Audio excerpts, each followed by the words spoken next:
Comrade President, Comrade M.A. Baby, Comrade D. Raja, Comrade Devarajan, मंच पर उपस्थित अन्य तमाम साथियों और यहाँ उपस्थित सीपीआई के नेशनल काउंसिल के सभी साथियों, अन्य तमाम साथियों, सबसे पहले this is a historic occasion, centenary of the CPI. So please accept my warm revolutionary greetings. Warm revolutionary greetings to all comrades of CPI across the country. और मैं आपको ये बताऊं कि जैसे आप लोगों ने 2025 में और अभी तक शताब्दी वर्ष आपने मनाया, हमारी पार्टी ने भी मनाया। हमने भी पूरे देश में साल भर संगठित कम्युनिस्ट आंदोलन के 100 साल, इसी हिसाब से हमने पूरे देश में इसको मनाने का काम किया। और कल दरअसल इस समय मैं मऊ में था, कॉमरेड अतुल अंजान का जिला मऊ, उस मऊ में इसी तरह की मीटिंग हो रही थी। हमारी पार्टी के पूर्वांचल का, उत्तर प्रदेश का पार्टी स्कूल भी था और वहीं से मैं यहाँ आ रहा हूँ।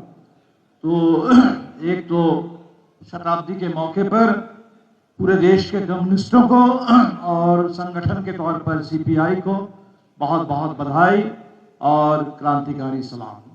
दूसरा, ये खम्मम है, ये तेलंगाना है और भारत के कम्युनिस्ट आंदोलन में जो 100 साल की जब भी हम चर्चा करेंगे तो शायद सबसे पहले जो नाम आएगा वो तेलंगाना का आएगा, सबसे पहले तेलंगाना का नाम आएगा। और हमारी भी पार्टी जब बनी नक्सलवादी के किसान विद्रोह के बाद 1969 में, तब से लगातार जब भी हम देश में कम्युनिस्ट आंदोलन की चर्चा करते हैं, 3 नाम हम एक साथ लेते हैं, तेभागा, तेलंगाना, नक्सलवादी। ये 3 भारत के कम्युनिस्ट आंदोलन में, किसान आंदोलन में, क्रांतिकारी आंदोलन में पूरे शानदार glorious chapters in Indian communist movement. और इसीलिए इस मौके पर तेलंगाना के तमाम शहीदों को, तेलंगाना के तमाम नेताओं को खास तौर पर मेरा लाल सलाम। उस जनरेशन को बासर पुन्नैया हो या सुंदरैया हो, उनसे मिलने का मौका नहीं मिला, लेकिन कॉमरेड सी राजेश्वर राव से मिलने का, बात करने का मौका मिला, कॉमरेड सुधाकर रेड्डी से बात करने का मौका मिला, तेलंगाना के बहुत सारे नेताओं से मिलने का मौका मिला। तो तेलंगाना आंदोलन से जुड़े तमाम शहीदों को, साथियों को, उन तमाम लोगों को मेरा लाल सलाम। जाहिर सी बात है कि हम लोग आज जो बात कर रहे हैं अभी, आज का भारत, 100 साल का इतिहास हम पार करके आए हैं। आज का भारत और हमारे सामने क्या चुनौतियां हैं। आज के भारत की अगर बात करें, हम आपको कुछ तस्वीरें दिखाना चाहते हैं टुकड़ों में। If you are a migrant worker, if you are a Bengali speaking migrant worker, and if you are a Bengali speaking Muslim migrant worker, तब आज पूरे देश में इस समय you are at great risk। इस देश के किसी भी कोने में कहीं भी आपको पकड़ करके आपकी हत्या कर दी जा सकती है। This is India today. India today का मतलब है कि any migrant worker can be killed. और हमने केरला में देखा है, you don't have to be a Bengali speaking migrant worker, you don't have to be a Muslim migrant worker, you can be Ram Narayan Baghel from Chhattisgarh. Chhattisgarh के राम नारायण बघेल को बांग्लादेशी कह करके, बांग्लादेशी तो नहीं हो, उसकी हत्या कर दी जाती है केरल में। This is India today. आज अगर हमें सोचना है इस समय देश में, हमारे त्रिपुरा का एक नौजवान एंजल चकमा, त्रिपुरा का एक ट्राइबल नौजवान जो एमबीए पढ़ रहा था, उसका पिता बीएसएफ में है और वो देहरादून में, उत्तराखंड में पढ़ता है। उसकी हत्या कर दी जाती है ये कह करके कि तुम्हारा चेहरा देखने से चीनी जैसा लगता है। If you are somebody from North East, you can be killed by saying that you are actually a Chinese. खबर आई अभी उत्तर प्रदेश के बरेली से, 12 लोगों को अपने घर में नमाज अदा कर रहे थे, घर में नमाज अदा कर रहे थे और उनको गिरफ्तार किया गया, डिटेन किया गया। क्यों? कि आपने अपने घर को रिलीजियस वर्शिप के लिए इस्तेमाल किया है। ये तो हैरान करने वाली बात है। इस हिंदुस्तान में कितने हिंदू घर हैं, घर में पूजा होती है, किसी ना किसी देवी देवता का वहां फोटो है, मूर्ति है। क्या कल ये भी शुरू हो जाएगा कि घर में आप पूजा नहीं कर सकते? संविधान में रिलीजियस फ्रीडम की बात है। इस बार के क्रिसमस में हमने देखा पूरे देश के हर कोने में अब क्रिसमस नहीं मना सकते। सेंटा क्लॉज का चेहरा अगर आपको दिख गया तो उससे आपको खतरा महसूस होता है, उसमें नफरत है। जो सेंटा क्लॉज बच्चों के लिए पूरे दुनिया भर में शांति के लिए, खुशी के लिए, प्यार के लिए लोग जानते हैं, और आप उसको नफरत उस पर आपको है। तो ये जो पूरे देश की स्थिति बनी हुई है, समझना कठिन नहीं है कि हम कहां जा रहे हैं। पार्लियामेंट है, पार्लियामेंट में कैसे कैसे कानून पारित हो रहे हैं, कितनी चर्चा होती है और कैसे पारित कर दिया जाता है, आपने देखा। अभी न्यूक्लियर पावर का प्राइवेटाइजेशन किया गया। क्यों? क्योंकि अदानी को न्यूक्लियर पावर में भी घुसना है। कोल हो गया, सोलर पावर हो गया, विंड पावर हो गया, शायद अब अदानी जी को न्यूक्लियर पावर में भी घुसना है, तो न्यूक्लियर पावर का भी प्राइवेटाइजेशन कर दो। कुछ भी कोई कानून बना दो। अभी एक higher education commission of India बनने वाली है, उसका नाम दिया गया विकसित भारत शिक्षा अधिष्ठान। पूरे देश के हायर एजुकेशन के लिए वहां भी कोई एक कमीशन बनेगा, और उस एक कमीशन के लिए कोई एक गणेश कुमार जैसे कोई मिल जाएंगे, और एक कमीशन के जरिए पूरे हिंदुस्तान के हायर एजुकेशन को कब्जा कर लो। तो ये जो स्थिति है देश में, हमारे लिए ये बहुत साफ है कि देश में what we are facing is corporate takeover of the economy and fascist takeover of the polity and society.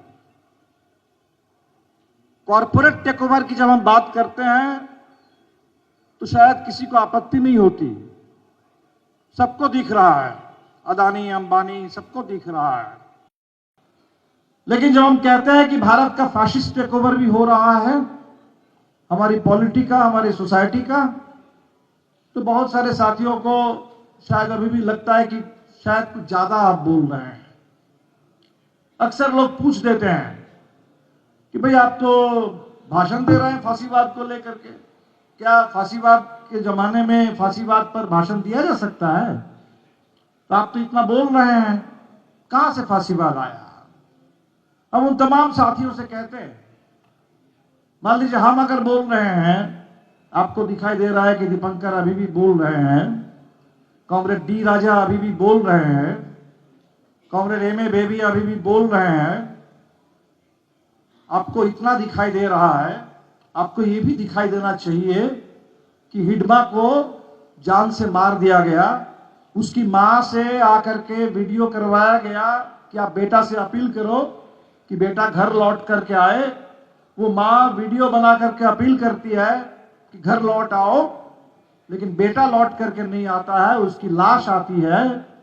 तो आपको ये भी देखना चाहिए, आपको ये भी देखना चाहिए कि अगर कॉमरेड एम.ए. बेबी बोल पा रहे हैं तो वहां उमर खालिद जेल में सड़ रहे हैं। आपको देखना चाहिए कि डी राजा अगर बोल पा रहे हैं तो सोनम वांगचुक को बोलने नहीं दिया जा रहा है, उनको जेल में सड़ाया जा रहा है। इसीलिए इंतजार मत कीजिए उस दिन का इंतजार मत कीजिए जब किसी के पास बोलने का ये कोई अधिकार नहीं होगा। अभी वक्त रहते इसको रोकने की कोशिश कीजिए। कुछ लोग कह रहे हैं कि भाई अभी तो पार्लियामेंट है, अभी तो चुनाव है पार्लियामेंट है, लेकिन उस पार्लियामेंट में राहुल गांधी तक की पार्लियामेंट मेंबरशिप खत्म कर दी जाती है एक डिफेमेशन सूट ला करके। आपको पार्लियामेंट दिखाई दे रहा है और कैसे आसानी से इस देश के किसी नेता की संसद की सदस्यता खत्म कर दी जा रही है, ये नहीं दिखाई दे रहा है। आपको चुनाव दिखाई दे रहा है, चुनाव आयोग नहीं दिखाई दे रहा है, एसआईआर नहीं दिखाई दे रहा है। अभी 25 जनवरी को चुनाव आयोग ने कहा है कि नेशनल वोटर्स डे, आजकल 26 जनवरी हम रिपब्लिक डे मनाते हैं, and on 25th January, the foundation day of the Election Commission of India, we celebrate as National Voters Day। और आज स्थिति क्या है? अभी एसआईआर चल रहा है, एसआईआर चल रहा है, बिहार में एसआईआर हो गया। उस एसआईआर का क्या परिणाम निकला आपने देखा। और 9 राज्य में और 3 यूनियन टेरिटरी में एसआईआर चल रहा है। अभी 12 राज्य में, अभी हिंदुस्तान का बहुत बड़ा हिस्सा बचा है, 12 राज्य में 7 करोड़ लोगों का नाम चला गया, 7 करोड़। पश्चिम बंगाल में करीब 60 लाख के नाम गए, 1.5 करोड़ लोगों को हियरिंग के लिए बुलाया गया कि आपका नाम ठीक नहीं है, लॉजिकल डिस्क्रिपेंसी है, आपके परिवार में 6 बच्चे कैसे हैं, 6 बच्चों का एक पिता कैसे हो सकता है, तरह तरह की बातें। अमर्त्य सेन को एसआईआर के हियरिंग में बुलाया जा रहा है, सबको बुलाया जा रहा है। ये डिसएनफ्रेंचाइजमेंट, मैस डिसएनफ्रेंचाइजमेंट। हिटलर भी चुनाव से ही आए थे, चुनाव जीत कर ही हिटलर बने, और चुनाव के बाद इस तरीके से पूरे तंत्र को उन्होंने बदल दिया कि 1 नेशन 1 पार्टी 1 लीडर 1 स्टेट बन गया वहां। तो इसीलिए हमें लगता है कि हम लोगों को बहुत इसके लिए इंतजार नहीं करना चाहिए। अगर दिमाग में वो जर्मन पैमाना हमने बैठा लिया है कि भाई जर्मनी में तो गैस चेंबर बने थे, 60 लाख यहूदियों की हत्या कर दी गई थी, अभी हमारे यहां तो गैस चेंबर अभी तक नहीं दिख रहा है, अभी तो 60 लाख का आंकड़ा तो नहीं आया है। इसके लिए इंतजार मत कीजिए। कम्युनिस्ट कभी इंतजार नहीं करते। कम्युनिस्टों का काम है वर्तमान में, बल्कि उनका भविष्य का प्रतिनिधित्व करते हैं, इतिहास से सबक लेते हैं। इसीलिए मैं तमाम आज देश के वामपंथी साथियों से खास तौर पर अपील करूंगा कि इस समय ये जो पूरे फैशिस्ट टेकओवर, उस टेकओवर को, वो टेकओवर की प्रक्रिया है। अगर हम अभी इसको रोक नहीं पाएंगे तो टेकओवर जब पूरा हो जाएगा तब आपके पास बचेगा नहीं कुछ। टेकओवर की प्रक्रिया से हम जूझ रहे हैं, गुजर रहे हैं, तो उस टेकओवर की प्रक्रिया के खिलाफ अभी समय है। समय रहते रहते, थोड़ा बहुत लोकतंत्र बचा रहते रहते, थोड़ा बहुत संविधान, थोड़ी बहुत बोलने की आजादी, ये रहते रहते उसका सही इस्तेमाल करके हम लोगों को इसको रोकना चाहिए। अलग अलग पार्टियां हम लोग हैं, बहुत सारे साथी कहते हैं कि भाई एक पार्टी क्यों नहीं बन जाते। बिल्कुल बन सकते हैं। अगर 1925 में एक पार्टी थी तो 2030 में एक पार्टी बन जा सकती है, कोई बात नहीं है, बिल्कुल बन सकती है। लेकिन हम कहेंगे कि इस पर एक कब होंगे, एक होकर के क्या करना है उस पर सोचिए। What is to be done. एक होना है, एक होना है, एक हो जाइए, एक हो जाइए, एक नहीं होने से नहीं होगा, इससे कोई बात नहीं बनेगी। एक होकर के करना क्या है। अगर एक नहीं भी है, 4 अलग पार्टी भी है, तब भी एक साथ मिलके बहुत कुछ कर सकते हैं। तो नजर हमारी इस पर हो कि करना क्या है। मैं बस कुछ आंदोलनों की चर्चा करके बात खत्म करूंगा। अभी इस देश में, अब पुराने इतिहास याद करिए तो 1925 में सीपीआई, लेकिन 1920 में एआईटीयूसी का गठन हुआ।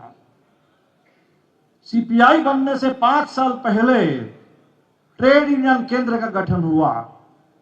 पूरे आजादी के आंदोलन में ट्रेड यूनियन आंदोलनों का जबरदस्त उस समय दौर था। 1926 में इस देश में ट्रेड यूनियन एक्ट बना था। कोई अंग्रेजों ने तोहफा नहीं दिया था। उस देश में उस समय का जो मजदूर आंदोलन था, उस आंदोलन की ताकत थी कि उसने अंग्रेजों को भी मजबूर कर दिया था कि ट्रेड यूनियन के अधिकार के लिए कानून बनाओ। तो क्या आज ये जो 4 लेबर कोड थोपे जा रहे हैं, ये जो मनरेगा को खत्म करके ये जो कानून आया है, हम अभी कॉमरेड बेबी से कह रहे थे कि हम इसको जी राम जी नहीं कहते। जी राम जी, कुछ लोग महात्मा गांधी बनाम राम, इस चक्कर में हम नहीं जाएंगे। जी राम का मतलब है ग्राम। ये विकसित भारत ग्राम जी कानून आया है कि विकसित भारत जब बनेगा, उस विकसित भारत में ग्राम कहां रहेगा, ग्राम के बेरोजगार कहां रहेंगे, ग्राम में रोजगार का क्या होगा।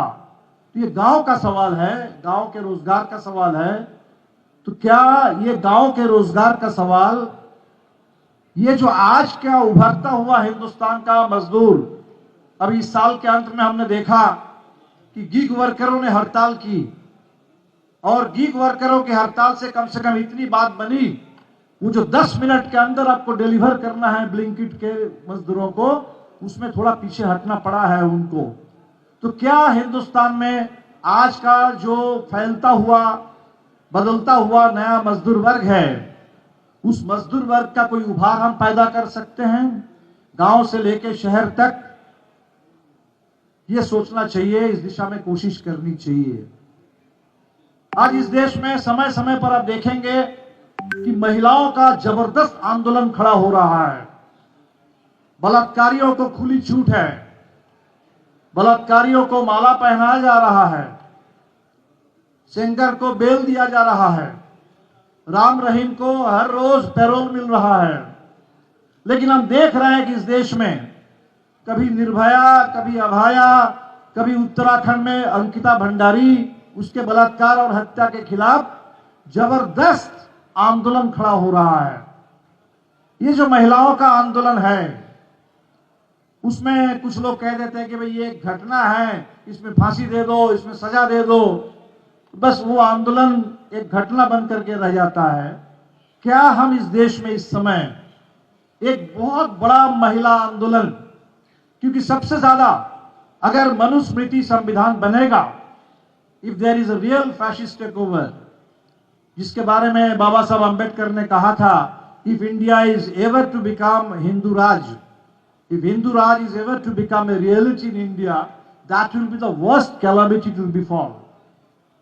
तो उस कैलामिटी से, उस तबाही से सबसे ज्यादा जो टकराना पड़ेगा इस देश में, इस देश की आधी आबादी महिलाओं को टकराना पड़ेगा, और महिलाएं टकरा रही है आंदोलन में।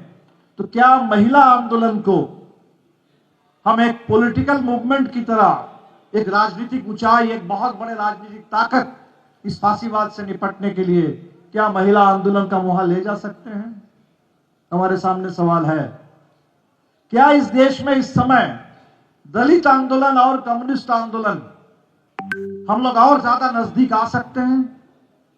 आजादी के आंदोलन के दौर में 1930s, 1940s, 2 ऐसे दशक थे जब बाबा साहब अंबेडकर और कम्युनिस्ट पार्टी मिल करके काम कर रहे थे।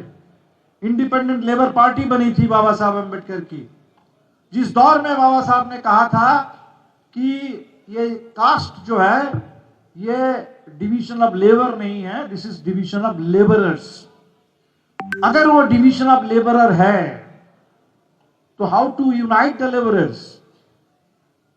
जाहिर सी बात है कि यूनाइट करने के लिए एक तरफ आपको पूंजी से लड़ना पड़ेगा और एक तरफ आपको इस कास्ट सिस्टम से लड़ना पड़ेगा, और उसी लड़ाई से बात बनने लगी थी। अफसोस है, हमारे देश की ये ट्रेजेडी रहा है कि वो जो एकता बन सकती थी, बनने लगी थी, वो एकता बीच रास्ते में बंद हो गई, रुक गई, अलग अलग रास्ते पे लोग चल पड़े, और जिससे इस देश के दलित आंदोलन को भी नुकसान हुआ, कम्युनिस्ट आंदोलन के भी बहुत नुकसान हुआ। क्या आने वाले दिन में, इस समय में हम लोग दलित आंदोलन और कम्युनिस्ट आंदोलन को और नजदीक ला सकते हैं। आज इस देश में एनवायरनमेंट बड़ा सवाल बन रहा है और उसमें दम है। ये हिमालय के लोग जोशीमठ बचाओ लड़ रहे थे, कोई सुन नहीं रहा था। ये निकोबार खत्म हो रहा है, निकोबार की आवाज हिंदुस्तान में गूंज नहीं रही है। लेकिन आरावली में जब हुआ, वो पूरा राजस्थान, वो पूरा हरियाणा, वो पूरा एनसीआर, वो पूरे मिडिल क्लास के लोग भी आगे आए, तो सुप्रीम कोर्ट को भी पीछे हटना पड़ा। इसका मतलब क्या, हिंदुस्तान में जल जंगल जमीन का सवाल, पर्यावरण का सवाल, पीने के पानी, दूषित पानी से इंदौर में लोग मर रहे हैं, जहरीला हवा, उस हवा से दिल्ली में लोग मर रहे हैं। क्या ये हवा का सवाल, ये पानी का सवाल, ये जल जंगल जमीन का सवाल, पर्यावरण का सवाल, इसको हम बहुत बड़ा एक एजेंडा बना दे सकते हैं? तो हमें तो लगता है कि हम लोगों को आंदोलनों पर ज्यादा चर्चा करें, आंदोलनों में कैसे नया जोश, नई ऊंचाई, नए आयाम हम जोड़ सकते हैं।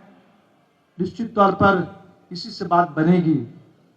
मैं खत्म करूंगा, जिस समय 1925 में सीपीआई बन रही थी, उस समय हमारे सामने दो सवाल थे।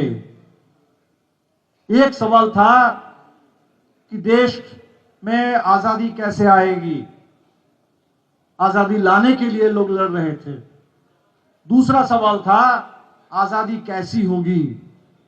उस आजाद हिंदुस्तान में क्या जमींदारी और आजादी साथ साथ चलेगी? कम्युनिस्टों ने नारा दिया कि जमींदारी का उन्मूलन हो। क्या इस देश में ये जो छोटे छोटे राज्य थे और राज्य में राजाओं का चलता था, कम्युनिस्टों ने नारा दिया और वो त्रवंकुर से लेकर हैदराबाद से लेकर के पूरे देश में, जो लोग कहते हैं कि सरदार पटेल ने आकर के सबको एक कर दिया, वो इसीलिए एक कर पाए कि अंदर से हर ऐसे जो राजा का था वहां लोग लड़ रहे थे सामंतशाही के खिलाफ, राजशाही के खिलाफ। तो ये जो लड़ाइयां हैं, तो वो दोनों लड़ाई थी। आज की परिस्थिति कुछ बिल्कुल उसी तरह की है। आज हमें फांसीवाद से आजादी चाहिए, फिर एक बार साम्राज्यवाद से आजादी चाहिए। वो ट्रंप के आगे भारत सरकार घुटने टेक रही है, भारत के शासक वर्ग घुटना टेक रहा है। उस ट्रंप से, उस अमेरिकी साम्राज्यवाद से आजादी पूरी दुनिया को चाहिए, हमें भी चाहिए। कॉरपोरेट से आजादी हमें चाहिए, हमें फांसीवाद से आजादी चाहिए। तो आज भी एक आजादी की लड़ाई है और उस आजादी की लड़ाई में जाहिर सी बात है मजबूत लोकतंत्र चाहिए और समाजवाद की दिशा में इस लोकतंत्र को ले जाना है। तो हमें लगता है कि आज ये जो चुनौतियां हैं हमारे सामने, ढेरों चुनौतियां हैं, लेकिन जो big picture is we are facing a stage of corporate takeover and fascist takeover. और इसमें मुझे लगता है कि बहुत सारी बहसें नहीं हैं। जो कह रहे हैं कि भाई क्या भारत में स्टेट फैशिस्ट बन गया, I think honestly this is the red herring. कोई किसी को ये, लेकिन अगर हम इसी तरह से स्टेट का चलता रहेगा, वो दिन दूर नहीं होगा जिस दिन उसका हो जाएगा, वो हो जाएगा। और इसीलिए we have to intervene now, here and now. हमें इसमें हस्तक्षेप करना है, इसको रोकना है। चैलेंज हमारे सामने है, can we stop the fascist, can we stop the fascist, can we stop this fascist take over, can we reverse the process and can we unleash once again powerful waves of working people struggles, powerful waves of communist movement, powerful waves of democratic upsurge in this country. आज 100 साल के मौके पर पिछले 100 साल के अपने तमाम शहीदों को, उन तमाम पीढ़ियों को जिन्होंने हमें ये शानदार विरासत दी है, आज जिस विरासत को लेकर हमें आगे बढ़ना है, सबको सलाम करते हुए मैं अपनी बात खत्म कर रहा हूँ। इनकलाब जिंदाबाद।